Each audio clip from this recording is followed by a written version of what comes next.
Amigas e amigos, há um ruído entre as forças políticas e ideológicas que fazem oposição ao governo do presidente Jair Bolsonaro, que ficou mais explícito no episódio desse manifesto conhecido como Juntos, que circulou no final de semana. Antes de prosseguir, eu sou Oswaldo Bertolino, este é o Outro Lado da Notícia. Seja bem-vinda, seja bem-vindo ao Outro Lado da Notícia. Eu peço para você compartilhar, para você dar um like, para você se inscrever e para você dar uma olhada se o seu sininho está ativado. É importante para você receber os vídeos aqui deste canal, para você ser alertado de que tem vídeo neste canal. E também eu peço para você ser membro. Aqui embaixo tem a vinhetinha aqui, não paga nada. É só você clicar ali, você já é membro do canal e você vai concorrer a um livro por semana. Nós vamos começar nesta semana a sortear um livro da editora Anita Garibaldi. Logo mais no programa Roda de Conversa a gente vai detalhar isso, mas é fundamental que você seja membro. E também é importante para você ajudar a difusão, ajudar a manter esse espaço aqui. É fundamental, nós aqui estamos meio que tocando a coisa na unha. E eu conto muito com você para que você nos ajude a manter esse espaço, a expandir a propagação deste canal, desse vídeo, desses comentários. Conto muito com você.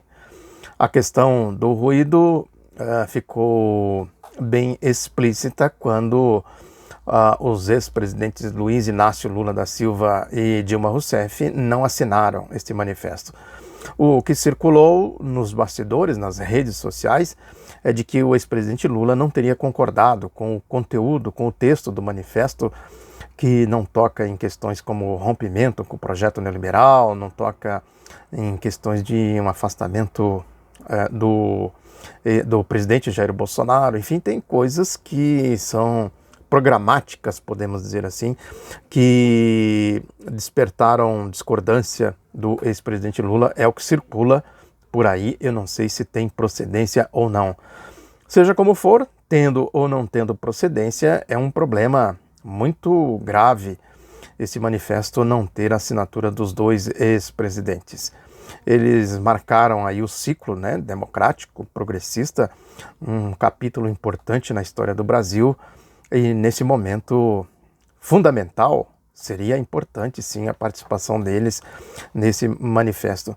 Aí eu me permito a fazer a crítica com sentido fraterno, evidentemente.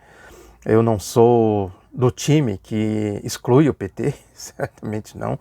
Faço as críticas e tudo mais, mas eu não como eu digo sempre, que eu não cisco para fora. A crítica é no sentido de trazê-los, né, para o campo mais amplo da oposição ao governo do presidente Jair Bolsonaro. Quer dizer, aquela velha tática política, velha tática de guerra, né, como você faz o combate, como você faz o enfrentamento. Você está enfrentando um inimigo que está te atacando e evidentemente que você tem que recorrer às táticas. Não adianta você ter armas. Se você não tem as táticas, as armas acabam sendo, vamos dizer assim, não diria anuladas, mas elas perdem a força se você não tem uma tática ajustada para o uso dessas armas. E quais são as armas que nós temos? As nossas armas, como eu sempre digo, são as nossas ideias. A gente pega a história, o fio da história.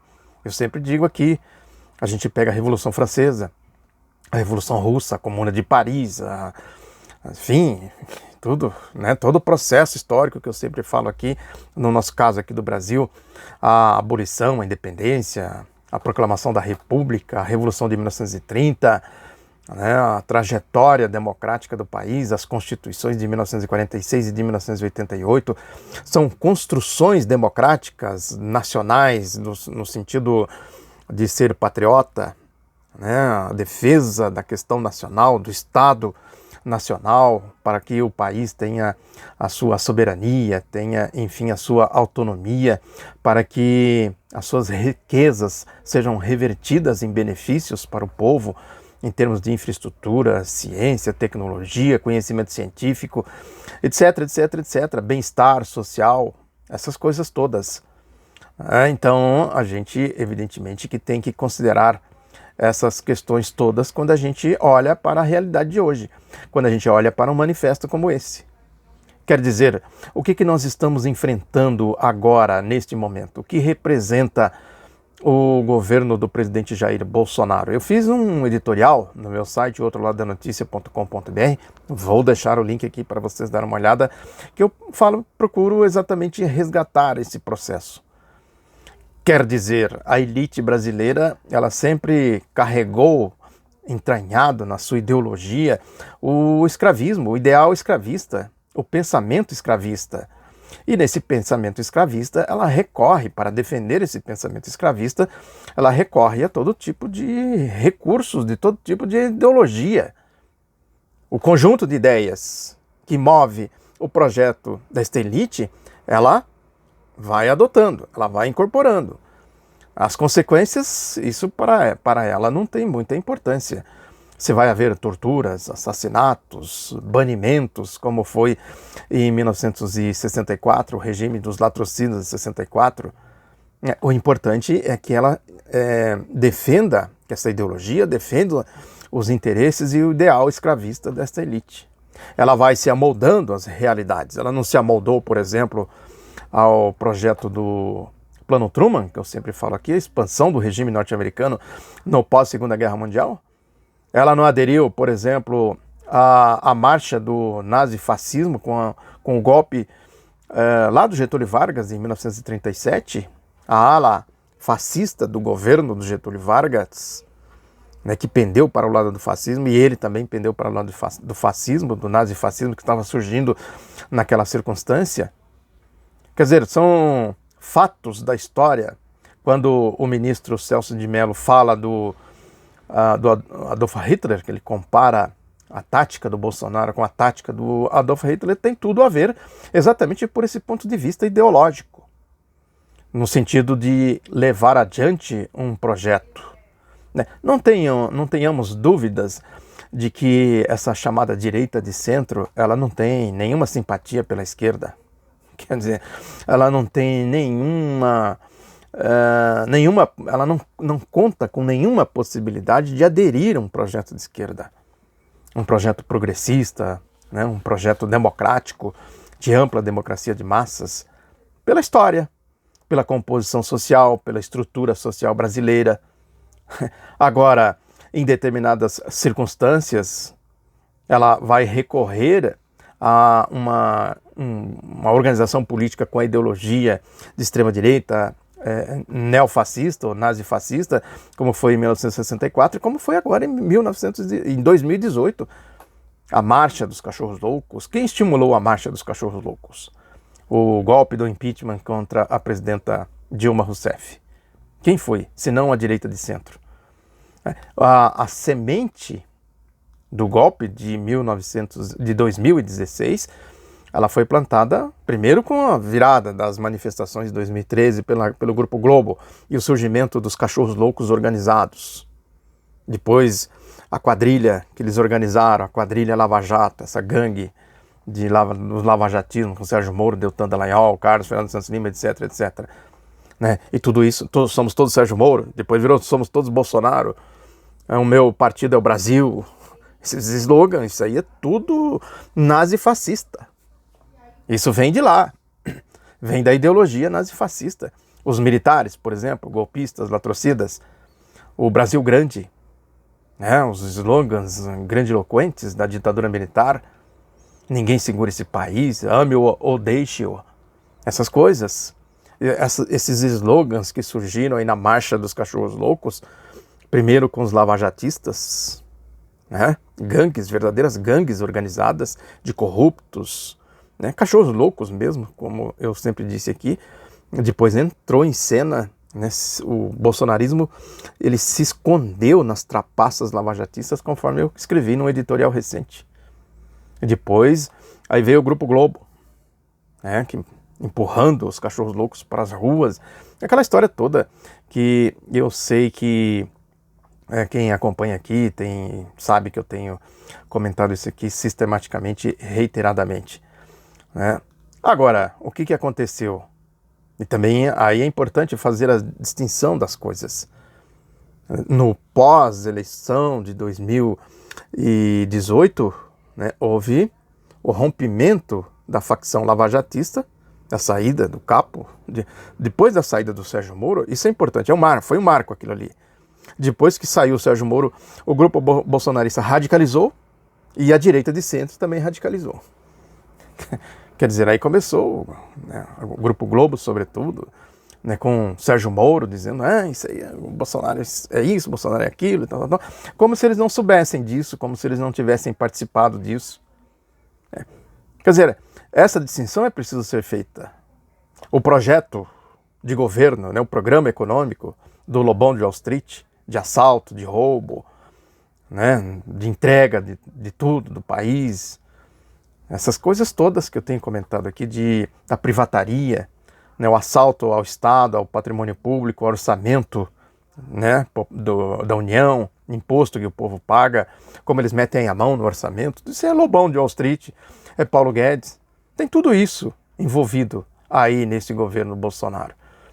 Quer dizer, esse projeto, esse programa de governo sustenta o governo Bolsonaro. Enquanto tiver lá Paulo Guedes com seu projeto, Bolsonaro, é difícil remover o Bolsonaro, até porque tem interesses da chamada direita de centro nesse projeto. Pode até tirar o Paulo Guedes, mas o projeto não. O projeto fica. Enquanto o Bolsonaro está dando sustentação a esse projeto, né, também não há muito interesse em remover o Bolsonaro do seu posto de presidente da República. Agora, num manifesto como esse, é importante a presença, sim, né, das forças democráticas, progressistas, para quê? Para isolar o bolsonarismo. Para dizer que o Bolsonaro não serve para ser presidente, mas não tem mais condições de continuar como presidente da República. Né? Se vai haver força para um projeto de ruptura com o programa neoliberal, é outra coisa. Aí é necessário fazer com que o processo político ganhe força. Um processo democrático, de democracia de massas, um processo progressista, um processo de esquerda, podemos dizer assim, mais à esquerda. É preciso ter força. Cadê a força? A esquerda tem força? Essa é a questão, é o ponto de interrogação. É o problema que está posto aí, quer dizer, ao longo da história isso foi posto. Eu sempre falo aqui como a esquerda enfrentou o nazifascismo, o Estado Novo, o Levante de 35 da Aliança Nacional Libertadora, né, a questão da União Nacional para derrotar as ameaças nazifascistas aqui no Brasil, a constituição da FEB, da Força Expedicionária Brasileira, para participar da guerra contra o nazifascismo. Depois, aí teve os zigue-zagues, né, que eu sempre falo, sempre comento, ali do pós-ditadura do Estado Novo, né, passando pelo governo, o segundo governo Vargas, o governo do Juscelino, teve um pequeno interregno aí do governo do Jânio Quadros, o governo João Goulart. Depois eles chegaram ao golpe de 64. O Jair Bolsonaro é de 64, ele é latrocida. Agora fala genocida, mas pode dizer também que é latrocida, né? Quer matar para roubar. Né? Ou seja, mesmo ali quando houve um bloco, quando a direita, a elite, blocou em torno de 1964, né, logo depois começou a haver rupturas. Eles não têm como sustentar um regime como aquele. Né? Como é que eles vão repartir, né, o produto do assalto, né, que eles assaltaram o Estado? Quer dizer, aí vão criando dissidências. Qual é a lógica da guerra que eu disse aqui? Quer dizer, você tem que ter forças. É você ir pegando essas dissidências e somando com essas dissidências para você derrotar o regime. Vejam, esse ponto é fundamental, derrotar o regime. O que o Bolsonaro quer agora? Um regime. Então é importante derrotar o regime. A gente não pode fugir dessa constatação e desta luta. Quem está capitaneando aí é a chamada direita de centro, se é que é isso, não sei se é. Sim, mas é a direita de centro que quer derrubar o regime do Bolsonaro. A lógica elementar da tática da luta, né, da tática da guerra política, da guerra militar, seja qualquer guerra, a lógica elementar é você reunir forças para você derrotar o regime. É isso, porque nesse sistema, com a crise que tem aí, a crise estrutural do capitalismo. O que está acontecendo nos Estados Unidos, por exemplo? A lógica nesse sistema, com esta crise estrutural, profunda, histórica e tudo mais, é esse tipo de regime ganhar força. Regime de extrema-direita, o regime totalitário, autoritário, né, de cerceamento das liberdades civis, das liberdades individuais, para impor exatamente a sua ideologia. Nesse sentido, o Celso de Mello está corretíssimo, né? E eu também, como falei aqui no comentário passado, e também fiz um editorial sobre isso, quer dizer, eles vão moldando as instituições para servir à sua governabilidade. É o que está fazendo o Trump nos Estados Unidos e, consequentemente, o Bolsonaro, que imita o Trump, procura fazer aqui no Brasil. Numa situação assim, né, a tarefa número 1 é derrotar o regime. Regime de quem? Do Bolsonaro. O regime que ele quer implantar aqui. Aí depois, eu entrevistei o Roberto Amaral aqui nesse canal recentemente, ele foi brilhante nessa análise. Ele falou, não é porque a Globo está atacando o Bolsonaro que eu não vou atacar. Não é porque a Globo não está atacando o Paulo Guedes que eu vou deixar de atacar. Quer dizer, você tem um objetivo.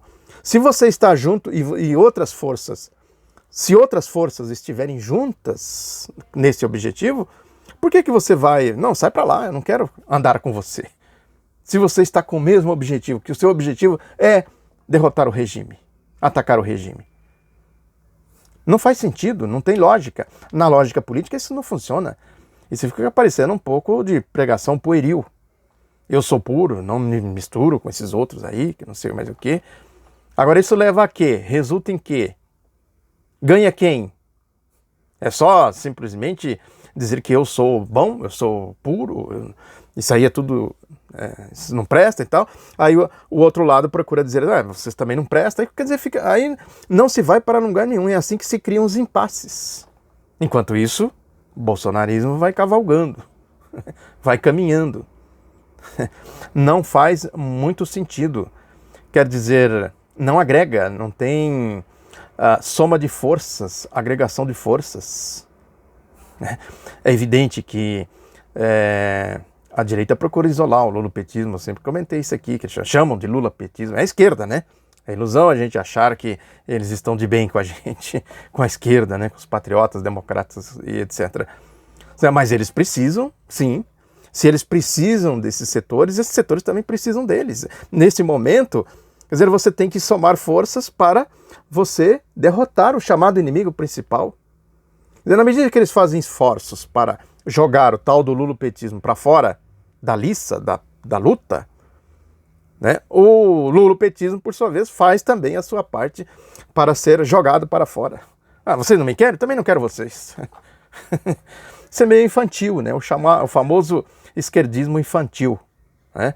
Mas é isso, resumidamente aqui, falando um pouco dessa situação. Daqui a pouco, no Roda de Conversa, a gente procura aprofundar mais essa questão. Muito obrigado pela atenção, reforço o pedido para você se inscrever, para você ser membro do canal e participar do sorteio do livro nessa semana. Um abraço, até a próxima.